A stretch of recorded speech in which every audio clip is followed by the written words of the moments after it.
E aí, professor, Antônio Júnior aqui, e no vídeo de hoje nós vamos falar sobre a sua progressão de carreira vertical, a sua pontuação dentro da secretaria.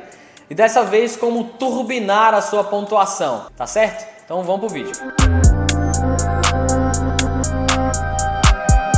Então vamos lá. Eu vou trazer dois exemplos para vocês aqui muito rápido, para não ficar falando de ano em ano, apesar de que eu já disse no vídeo anterior que o importante da sua contagem de pontos é a sua consistência. Durante todo o seu trajeto, durante toda a sua carreira, você sempre se atualizando. É por isso que eu acredito que, inclusive, todo ano a portaria é atualizada para os professores efetivos da Secretaria de Educação, para poder aumentar a sua pontuação, para poder ter alguns benefícios, mas principalmente para sempre se manter atualizado de tudo que tem acontecido aí no segmento da educação. Tá certo? Então eu vou dar dois exemplos aqui para você dentro de uma jornada de 12 meses, que seria um ano aí até você começar a se candidatar ou ir para a próxima escolha de turma. Beleza? O primeiro caso vai ser o seguinte: a pessoa ela acabou de chegar na Secretaria de Educação, recém foi chamada e aí simplesmente pegou uma turma ali que no meio do ano, então não teve escolha de turma, não teve nada. Ela simplesmente pegou uma turma e seguiu aí até a conclusão naquele período. Para esse ano que se inicia, a sugestão é que essa pessoa faça pelo menos uma pós-graduação. Por que uma pós-graduação? Porque além da pontuação, além de você somar pontos no quadro para a escolha de turmas, você também recebe um aumento, você tem uma remuneração. E outra, quando você sai como pedagogo, somente como pedagogo, por exemplo, é importante você ter uma especialidade. Porque você sai como pedagogo e você trabalha no ensino infantil, ou no ensino especial, ou de repente ali no Fundamental 1. É importante você ter uma especialização na área que você está atuando. Isso vai te trazer, vai te agregar novos conhecimentos e com certeza vai te ajudar dentro da sala de aula. Então isso vai te somar na primeira pós 50 pontos e também vai te dar um aumento. Só vai aumentar aí um pouquinho. É um pouquinho, mais um pouquinho, com um pouquinho, sempre dá um pocão, Dá muita coisa. Então uma pós-graduação é muito importante para esse caso e sempre fazer os cursos. Ah, Júnior, é muito pesado eu fazer os cursos livres e fazer a pós-graduação? Depende de cada caso. A gente está falando aqui sobre turbinar a sua pontuação. Então você precisa se empenhar.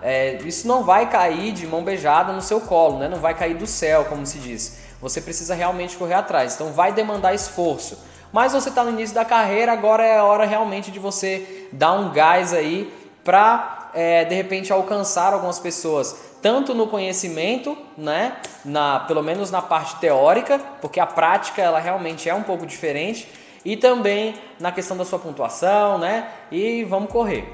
Então você precisa se empenhar. Vamos supor então que você faça uma pós. Existem pós-graduação que você consegue fazer com muita celeridade, muito rápido. Então, dentro do primeiro semestre você consegue fazer uma pós-graduação.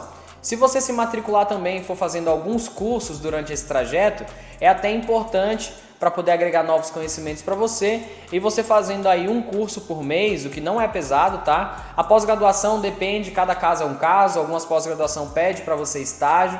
Já os cursos livres, eles são mais tranquilos, Eles são mais flexíveis. Então você consegue fazer com certeza aí pelo menos um curso por mês durante todo esse trajeto.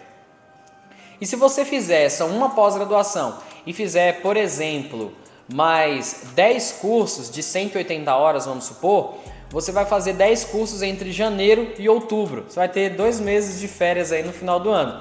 Então você faz tudo isso entre janeiro e outubro. Se forem cursos que você fizer diretamente na EAP, alguns cursos online, principalmente nesse período agora, tem também a modalidade do presencial, mas aí se você fizer esses 10 cursos, por exemplo, pela EAP, ou por outra entidade de classe, ou de repente por uma faculdade, uma instituição de ensino superior, esse seu certificado, ele vai ter um peso muito importante. Você vai conseguir somar um ponto a cada 40 horas.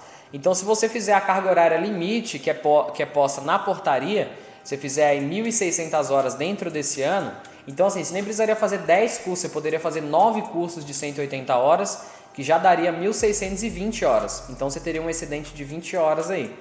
Então você fazendo essa carga horária completa e sendo certificada por alguma dessas instituições, esse seu curso ele já vai somar para você 40 pontos. Então uma pós que você fez nesse primeiro semestre e mais, vamos supor, 9 cursos até de janeiro a setembro, é um exemplo, você já somou aí 50 pontos da sua pós-graduação mais 40 pontos dos seus cursos. Aí você somou dentro desse período, até setembro, você somou 90 pontos. Aí você fala assim, pô, Júnior, 90 pontos é interessante, é legal, mas eu queria um pouquinho mais. Tem como? Tem como. Durante esse trajeto, você pode fazer 2 cursos por mês, por exemplo. Então você vai fazer uma pós e vai fazer 2 cursos de 180 horas por mês. Como eu disse, os cursos eu sei que são tranquilos de serem feitos, eles são bem flexíveis, as avaliações são objetivas, né? Então você consegue ter mais celeridade na conclusão dos cursos de carga horária livre. Então vamos supor que você faça 9 cursos por uma instituição de ensino superior, por uma faculdade. Então você vai somar 40 pontos. Se você fizer mais 9 cursos de 180 horas por uma outra empresa que tem cursos validados pela EAP, você consegue também somar mais pontos. Atenção sempre, você tem um limite de carga horária mensal para a conclusão desses cursos de 180 horas. Esse tem limite mensal, além do limite anual de 1.600 horas. Então você fazendo aí esses 9 cursos, vamos supor, você não quer pegar de janeiro porque você já está com outros cursos e tudo mais. Então você pega aí a partir de abril, então de abril a dezembro você consegue fazer mais 9 cursos. Você tem um intervalo aí que você vai estar fazendo os 2 cursos, né, por mês e mais uma pós, mas a maioria do tempo você vai estar fazendo um curso e uma pós ou um curso somente no final de todo esse período. E aí, se eu fizer esse curso por uma instituição que tem um curso validado pela EAP, como é que fica? Se você fizer o aproveitamento certinho, né, de um curso por mês, você consegue somar mais 20 pontos. Ou seja, você fica com 50 pontos da sua primeira pós, você fica com 40 pontos de cursos certificados por uma faculdade e mais 20 pontos de cursos certificados por uma instituição, né, por uma empresa que tem um curso validados pela EAP. Então, nesse ano aí, vamos dizer assim, você somou 110 pontos, nesse exemplo.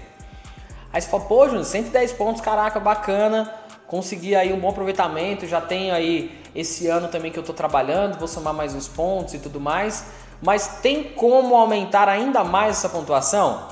Tem como.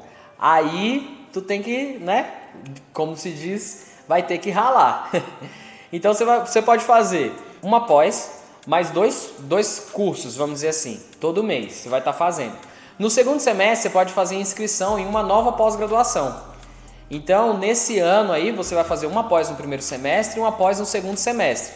Então, você já teria aí a sua segunda pós, além desse pacote de curso. Como poderia ser feito? Como somaria-se, né, esses pontos? Então, você faz aí uma pós, vamos supor, de janeiro a junho e depois outra de julho a dezembro, um exemplo. Então, você vai ter 2 pós. Com essa segunda pós-graduação, você soma 30 pontos. Essa pós ela não te dá uma remuneração, né? Não tem uma bonificação pela segunda pós, mas ela ainda soma 30 pontos. Se você fizer então 2 pós no ano, mais 9 cursos por uma instituição, né, que você tem um certificado por uma faculdade, e mais 9 cursos certificados por uma empresa que tem os cursos validados pela EAP, você tem 50 mais 30 da segunda pós, 80 mais 40 dos cursos certificados pela faculdade, então vai dar 120, mais 20 que você tem por uma instituição que tem um curso validado, então você vai ter 140 pontos. É uma bela pontuação mesmo. Aí você fala pra mim, pô, Júnior, essa pontuação aí tá bacana, mas tem como aumentar? Tem como aumentar. Mas aí eu acho que já é assunto para outro vídeo, porque vai envolver a questão de mestrado, doutorado, de repente uma segunda graduação, que já vai ficar mais pesado. Então, de repente, você não consiga fazer essa outra categoria que vai te somar pontos junto com essas que eu estou te passando agora. Esses cursos eles são mais leves de serem feitos. Existe uma flexibilidade maior, tanto na oferta do curso, quanto em avaliações, quanto também no período, né? Você tem períodos diferentes que podem ser feitos com mais ou menos tempo. E aí, se a gente for falar de um mestrado, por exemplo, você tem que estudar aí pelo menos 1 ano e meio, né? Um doutorado também, mais que isso. E uma segunda graduação vai exigir de você muito mais energia também, que talvez você não consiga fazer tudo isso ao mesmo tempo. Espero ter ajudado. Se você tiver alguma dúvida, comenta aí e a gente se vê no próximo vídeo. Até lá!